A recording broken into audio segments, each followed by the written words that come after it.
Hello, SoloMom. I'm so happy to bring you another episode full with inspiring wisdom and motivation to get you going on your day. My favorite quote in today's interview with Mr. Sharma is never quit on a bad day. In this battle of life,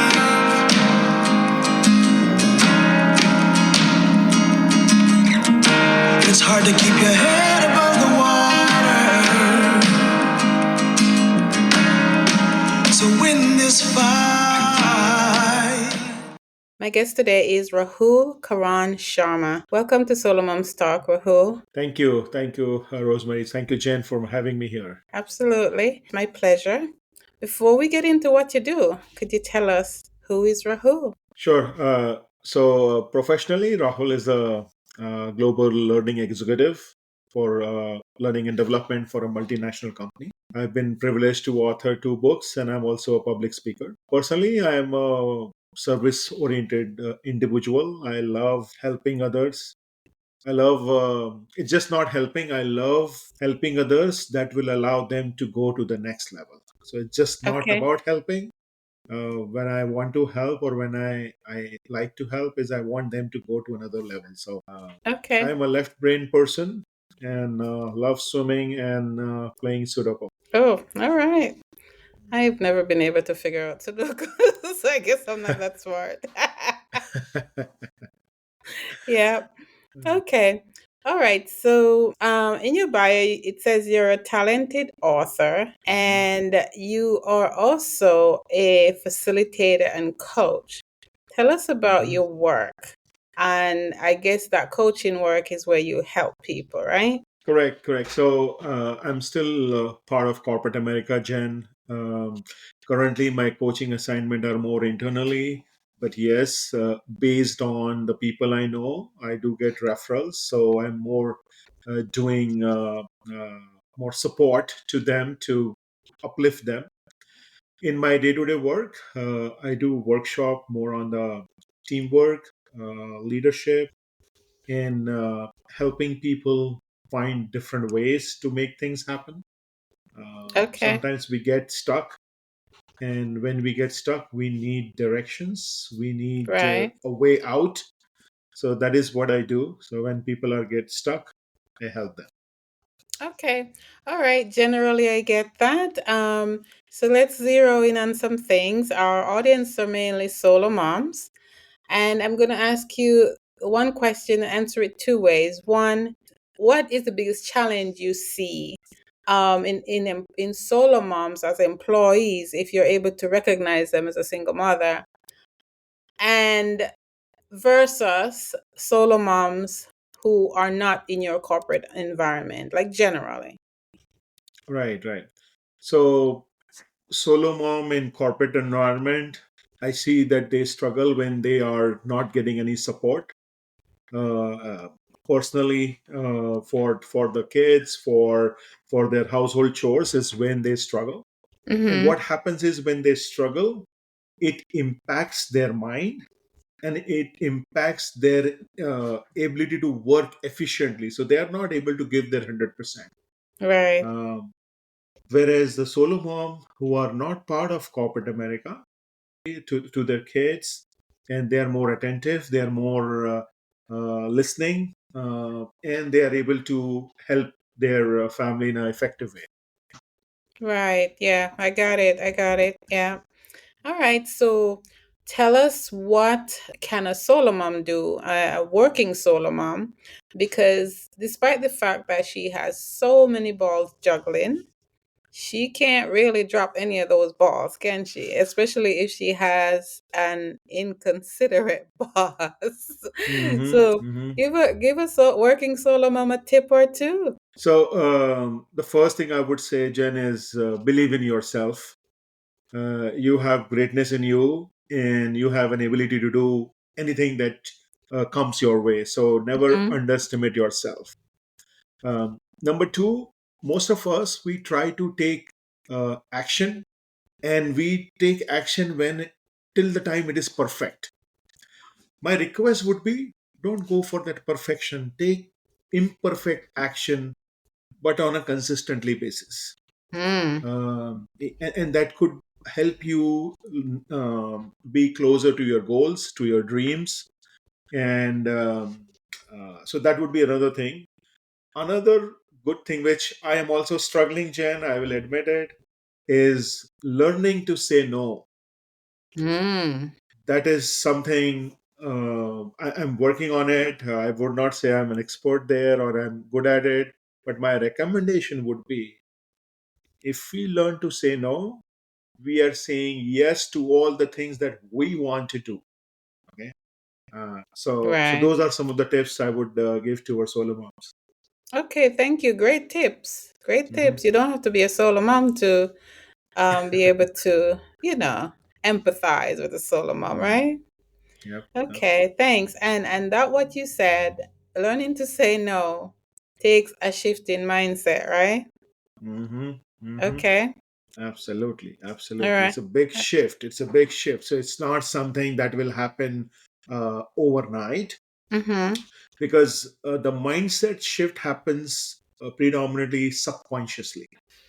Uh, Today, there are many things that we do which we don't even know that we are doing. Yeah. And to know what I'm saying is, if you record yourself, maybe put up a camera in your living room or in your office, record yourself for 10-15 minutes. There would be a lot of insights that you will get to know about your own self, how you talk, how you make your facial expression, and others. So subconsciously we do a lot of things, so we need to take subconscious effort to make Mm-hmm. that mindset shift. uh, Most of us, we do feel that, okay, what will the other person will think if I say no. I think now is the time we need to prioritize our self-care. Self-care is very, very important, because if we want to help others, we should be able to take care of our own self. So Yes. the mindset shift of saying no, it has to come from subconsciously, and you have to work on it on a regular basis. It will Yeah. not happen overnight, but it is something, it can happen. That's true. That's true. And it's funny that you could bring up self-care because it's something we talk about regularly, to the point where I guess we're becoming numb to it. Hmm. As important as it is, we still aren't practicing it and prioritizing it. So thank you for reminding us again Correct. about, And yeah. if I can add, Jen, self-care, I'm Yes. not just saying that, you go to a spa, or you go to, yes, those are important, I'm not saying Yes. no, but self-care is taking care of yourself by giving time to your own self. you Mm-hmm. know when no one, you are not listening to anyone, only except your own self. Yes. um, uh, Being or maybe being vulnerable to your own self. uh, if you want to get up late a day, you can do so, maybe one day, or maybe a moment where it's just you and only you. So that is what I would recommend our solo moms to focus on. um, Yes. and most of the time we struggle, and when I say we, I mean the corporate people as well as individuals, is we don't have people to talk to. We don't have people to talk to who will resonate with us, who will understand Mm-hmm. from where we are coming. And when we talk to people who do not understand our world, not that they will be able to give us inputs, but they may not be able to give the inputs that may be helpful for us. Right. So it is important for us to have a mentor or a buddy with whom you can share what's going on. Yes. Yes, true, true. A lot of time we tend to be afraid to ask or to, tell somebody else our business, and Hmm. really we sometimes need to make our business somebody else's business just so they can share the weight, right? Correct, Yeah. correct, Yeah. absolutely. Okay. Thank you. And moving on from the solo mom part, can you share an example of a mindset shift that has had a profound impact on your life? Yes, so just 2 years ago, when I wanted to go back to the swimming world, swimming is something I used to love. I used to Mm-hmm. do during my high school, but it was a huge gap. And my physician advised me to go back to swimming. I was very excited, only to know that I was exhausted by swimming only one lap of 25-meter pool. Mm. And it took me almost 30 minutes to finish 4 laps, and I was exhausted. Now, what I didn't realize, though I was excited, but I didn't I forgot that there is a time has changed. When I used to do swimming 20 years ago, and today most of things have changed. My stamina, my style, and the physical appearance, most of the things got changed. So what I realized was that I need to do things differently. And I started doing some mind talk and realizing that what can I do differently? I started searching for some different swimming options. So instead of just doing a freestyle swimming, I started doing breaststroke, backstroke. I did not give up. So I Right. came next day. I did 4 laps without stop.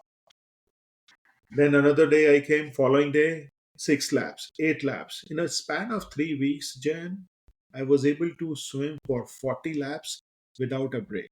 And Wow. that change that happened is, I failed to accept that I could not do it.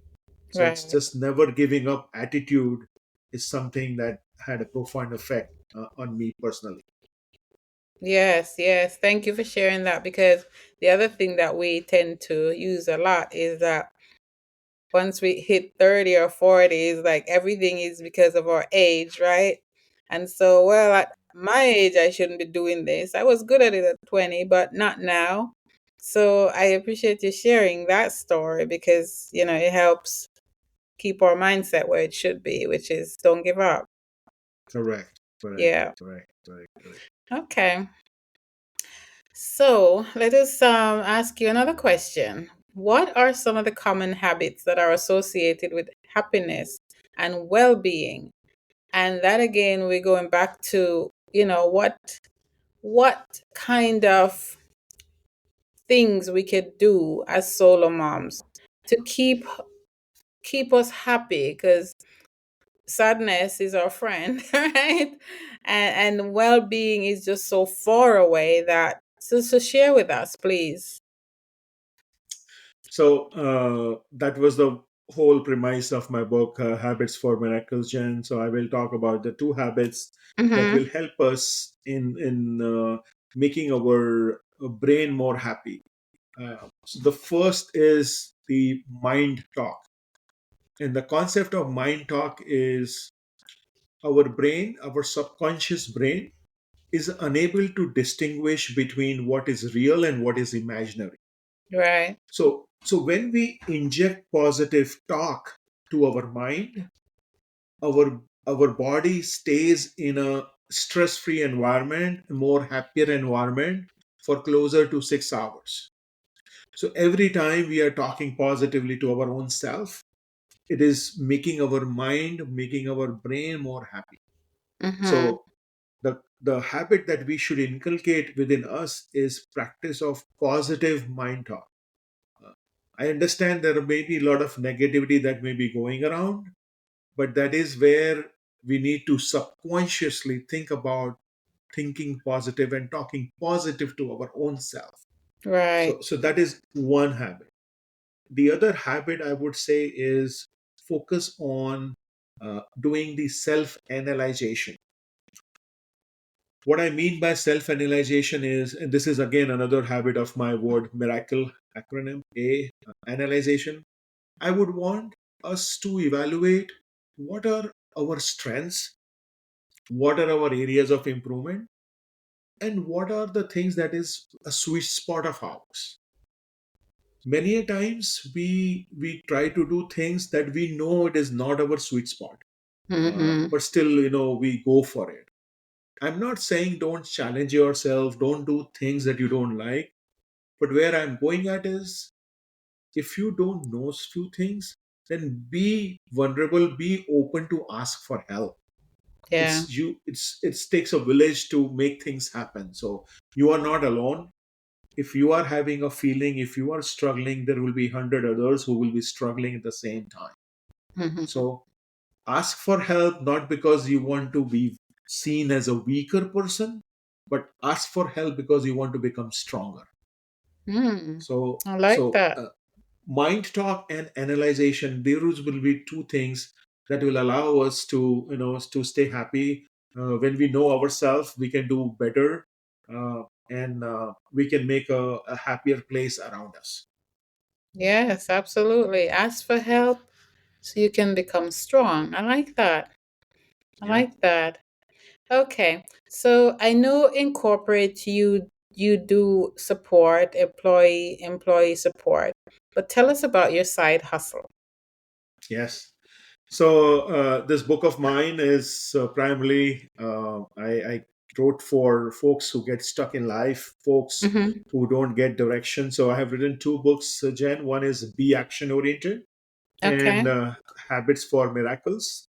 And ironically, the statistics about the world population who can convert their dreams into reality is only 8%. So there are only Wow. 8% of people who can convert their dreams to reality. And my hope and aim through this book is I want to bring that number 8 to 18 to 28 to 38, and that I Mm-hmm. cannot do it alone. So I want people to support and then come together and share the principle of mind talk that will allow people to design their life their way. Right now I speak in colleges, I speak in various chapters, so that I can promote and then talk about the concept of mind talk. Hmm. Okay. And Yeah. how can we get in touch with you? So LinkedIn or my website, which is www.habitsformiracles.com. Okay. It's the book picture is on the background. My book is available at any place there where books are sold. Amazon. But Okay. Amazon, your Barnes and Nobles or Mm-hmm. Apple Store, everywhere it is available. And Okay. I would just say that we have greatness in us. Uh, Solo moms, I do appreciate what you all do. I have not lived the life of a solo mom, but I have seen it's tough. But you are not alone. You can get help. You are a manager in itself. You already have that leadership quality. You are a born Mm-hmm. leader, so you can do things that you cannot imagine. Just know yourself, ask for help, and then have a mentor in life who can give you right direction. That is so very important. And last but not the least, if I can say, Jen, is Sure. never ever quit on a bad day. If you want to Mm. quit on anything, quit on a day when you are happy mood, when your head is held high. Don't quit on the day when you are not happy. That would be my last recommendation. Wow, And those are pretty good. yeah, thank you. Thank you. Thank you. Don't quit on a bad day and ask for help so you can become better. I really like that. I'm going to use them. Yes. Thank you. Use them. Okay, so what is Rahul grateful for today? I'm grateful for this opportunity. I'm grateful for that I'm able to share things with solo mom who struggle, and I'm grateful for that I am becoming a, a way to help and motivate your listeners, Jan. Thank you Yes. for the opportunity. Thank you. Any parting shot? Just this acronym that I have created, Jen, called B.O.L.D. B stands for believe in yourself. O, optimistic. L is love yourself. And D, dream. Dream big. You have greatness in you, and you will be able to achieve whatever you dream. So just be bold. Awesome. Awesome. Be bold. Thank you, Rahul Karan Sharma, for coming and talking to us today and Solo Mom's Talk. I appreciate you. Thank you. Thank you for having me here. Yes.